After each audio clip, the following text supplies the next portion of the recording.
Bonjour à toutes et à tous sur la chaîne YouTube de Mangetsu pour cette pleine lune du mois d'octobre 2021. Vous commencez à avoir l'habitude, avant de vous annoncer une nouvelle licence qui rejoindra le catalogue de Mangetsu en 2022, on va d'abord revenir sur les sorties du mois d'octobre, un mois particulièrement marqué par Tetsuhara, qu'on vient de célébrer sur Tsukimi avec Benzaï. Première sortie et pas des moindres, Keiji tome 3 et sa magnifique couverture, je crois que c'est ma couverture préférée de toute la série, si bien d'ailleurs qu'on en a fait un espèce de petit tirage d'art unique en digigraphie que vous avez pu découvrir peut-être au détour des réseaux sociaux notamment. Évidemment la suite des aventures de notre héros, un tome où celui-ci va quitter un petit peu le contexte des deux premiers tomes pour partir à l'aventure en gros, avec tout son bagou et sa tonne d'armes qu'il porte sur son dos et tout ça. Un tome aussi où les difficultés vont arriver pour lui qui d'habitude triomphe de tout très facilement et puis avec vraiment une aisance déconcertante pour ses adversaires. Pour moi c'est le grand début de Keiji, c'est l'après-intro en fait, c'est le moment où son voyage va réellement démarrer. C'est un tome purement magnifique et je voulais en profiter pour tous les gens qui ont découvert Keiji, pour remercier tous les gens qui ont découvert Keiji ces dernières semaines puisque le titre a eu un poil de mal à démarrer mais c'est vraiment rattrapé sur la suite et c'est important puisqu'on ne fait que démarrer notre aventure avec Hara Sensei et que Keiji est clairement une de nos plus belles bannières, je me répète, mais c'est le seul titre du Shonen Jump qu'on publie chez Mangetsu dès la première année. Donc voilà, ce sera à jamais un de nos titres préférés. L'autre gros bébé sorti ce mois-ci, c'est évidemment Soten no Ken tome 1, la préquelle de Hokuto no Ken et Ken le survivant, toujours supervisé par Buronson et dessiné très bien dessiné par Hara Sensei. C'est donc l'histoire qui ne se passe pas du tout dans un monde post-apocalyptique puisqu'en fait on va suivre le grand-oncle du Kenshiro de Hokuto no Ken dans la Mandchourie, en tout cas dans la Chine des années 30, ambiance triade, colonie française, notamment les Français ont vraiment le sale rôle dedans, désolé pour nous, et mafia japonaise et groupe de guerriers absolument incroyables qui maîtrisent les arcanes du Hokuto Shinken et j'en passe. C'est un très beau bébé, il fait 300 pages, d'où le dos bien épais, bien carré, qui en fait rappelle simplement les dorsaux et les pectoraux saillants de notre cher Kenshiro. Très heureux de pouvoir le sortir. C'est une série qui avait été publiée chez Panini il y a longtemps. Alors à savoir que comme pour Keiji, on a repris la trad et le lettrage à zéro avec Odilon qui nous fait une traduction encore une fois absolument magnifique et très drôle puisque ça fait partie de Tetsuhara. Au début, on croit que c'est un truc super viriliste, très premier degré et tout, mais en fait, il y a vraiment énormément d'humour et aussi de tragédie. C'est un espèce de cocktail détonnant que l'auteur arrive très bien à maîtriser et qui fait sa force.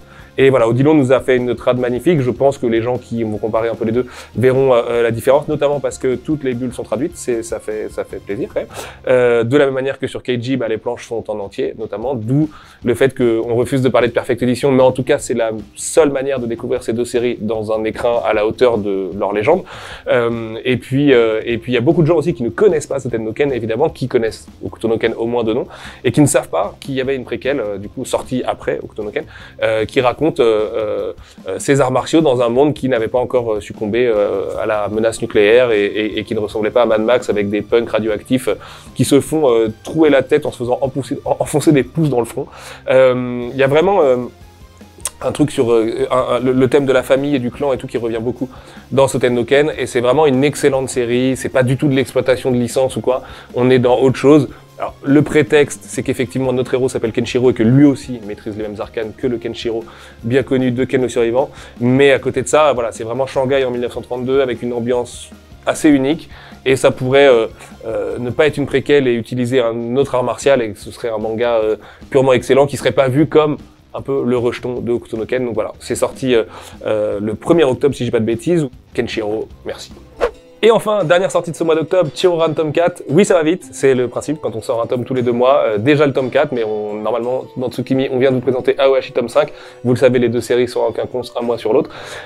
Chirouran tome 4 qui fait donc suite à ce magnifique tome 3 et ces giga coups de tronc d'arbre dans la tête pendant ce tournoi improvisé. Tome qui, à l'inverse, cette fois, va nous montrer qu'il y a aussi de l'amour dans l'univers de Chirouran, notamment pour notre cher Toshizo, qui ne peut pas vivre que de sabres et de vendre ses petits médicaments et tout ça. Et voilà, ça introduit un personnage super important pour la suite, et notamment hautement tragique. Et voilà, c'est un super tome pour découvrir cet élément auquel on s'attend pas après les 3 premiers tomes. On se dit pas, ah, l'amour a sa place dans cet univers.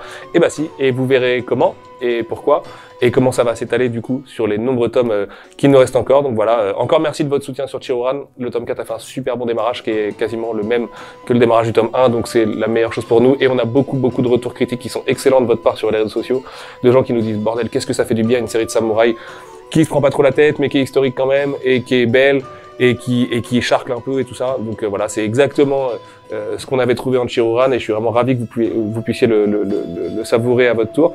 Et dernier mot, j'adore cette couverture. Voilà, Chirouran, à chaque fois les couvertures sont magnifiques, mais celle-là l'est particulièrement. Donc toujours avec sa jolie dorure, qui ne bougera pas, qui va rester, qui va durer. Voilà, donc lisez Chirouran, c'est la seule chose que j'ai à vous dire. Et tout de suite, on va passer à l'annonce du mois. Certains et certaines d'entre vous l'ont déjà remarqué au cours des annonces de ces derniers mois, mais en dehors du fait qu'il y aura beaucoup plus de séries courtes chez Mangetsu à partir de 2022, l'autre chose qui a vraiment aiguillé nos recherches, c'est le fait aussi de vous proposer plus d'héroïnes fortes, à l'exception peut-être d'un certain coq de baston qui s'est inséré là un petit peu par hasard. Et héroïne forte, c'est vraiment le mot aujourd'hui, puisque je suis très heureux de vous présenter All Free de Aono Terubo. Avant toute chose, All Free, c'est une série qui est prépubliée en primo numérique dans le webcomic action au Japon et qui sort ensuite en librairie. Mais c'est surtout pour nous l'occasion d'une première collaboration avec Futabasha, qui est évidemment un éditeur légendaire là-bas. Et comme vous vous en doutez, avec les images que vous découvrez à l'instant, il sera évidemment question de judo féminin. L'avantage avec All Free, c'est que l'histoire est aussi simple qu'efficace, puisqu'en fait, on va suivre les aventures de Jun Mifune, une judoka surdouée surtout sur le tatami et un petit peu moins en dehors, comme vous le découvrirez à la lecture, qui va se frotter à tout type d'adversaires, notamment des adultes, des hommes, et dans des catégories de poids supérieures à la sienne. À l'instar de Butterfly Beast, All Free, c'est une série qui a une parution un petit peu particulière, éditorialement parlant, puisqu'en fait, on aura une première série en 2 tomes dans un premier temps, puis une seconde série qui en sera la suite directe et qui reprendra là où on a laissé Jun, avec sa vie, ses amours, ses emmerdes, ses triomphes au judo, ses planches magnifiques, parce que vraiment, je suis très fier de publier Aono Terubo pour la première fois en français. C'est un auteur qui va compter et c'est vraiment un vrai plaisir de pouvoir se délecter de ces différentes planches et de suivre le parcours de son héroïne. Côté collection, je vais être tout à fait sincère avec vous, le choix n'est pas encore arrêté au moment où je vous parle. C'est-à-dire que la série sort dans un écrin seinen, mais est évidemment biclassée tranche de vie au Japon tout de suite. Ce qui veut dire que pour nous, elle est littéralement entre Mangetsu Life et Mangetsu Seinen, ce qui était un peu le cas de Ping Pong par ailleurs. Donc voilà, il va falloir prendre la bonne décision vis-à-vis de ça, mais il s'avère que un peu à la manière d'un Ohashi, en fait, ce qui va se passer sur les tatamis n'a vraiment rien à voir avec la narration en dehors, et que du coup, toutes ces scènes d'action et de combat qui vont être vraiment dans le seinen avec quelque chose d'extrêmement punchy et tout ça, et encore une fois, vous le découvrez à l'écran, tranche avec l'aspect un peu plus romance de sa vie privée à côté. Alors je ne dis pas que romance et tranche de vie c'est un raccourci à faire. En revanche, il y a une vraie matière de tranche de vie là-dedans. Donc voilà, n'hésitez surtout pas à nous dire ce que vous en pensez dans les commentaires. Si vous avez l'instinct ou si vous connaissez la série, c'est possible aussi, de quelle collection irait le mieux à All Free.